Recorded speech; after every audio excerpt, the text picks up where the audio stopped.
Baguio investment scammer, hinatulan ng hukuman ng ilang taong pagkakabilanggo at pinagbabayad ng 82 milyong piso. RH41, Lakay Romy Gonzales sa detalye. Lakay Romy. Magandang umaga, Pilipinas! Report!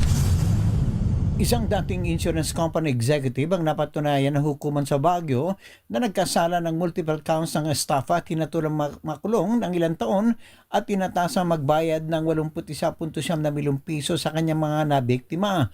Sa 47 pahinang desisyon na Regional Trial Court Judge Michael Francisco napatunayan nagkasala ng walang pag-aalinlangan si Catherine Aquino Bellasa sa 4 na bilang ng kasong estafa. May kaugnay nito sa reklamo ng mga biktima nito na nahimok nito maglagak na malaking halaga ng pera sa isang non-existent business ventures.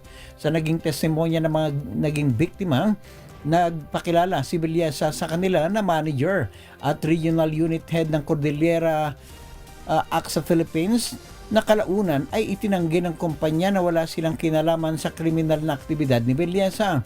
Noong panahon ng COVID-19 pandemic, sinabi nila na pre-promote ni Bellasa ang isang profit-oriented generating projects na tulad ng construction venture o Krami projects at hiningan ang kanyang mga biktima na malaking halaga ng pera kapalit ang pangakong malaki ang kikitain. Subalit kalaunan na hindi rin natupad.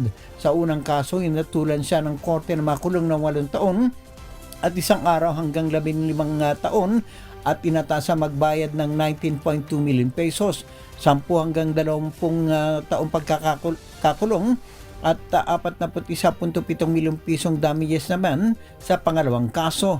Sa pangatlong kaso, nahatulan siya ng 4 na taon hanggang 11 taon at bayad na 11.5 milyong piso. At sa pang-4 na kaso ay 4 na taon at 2 buwan hanggang 10 taong pagkakakulong at 10.5 milyong pisong restitution. Ito si RH41 Romy Gonzales para sa DZRH. Una sa Pilipinas, una sa Pilipino. Magandang umaga!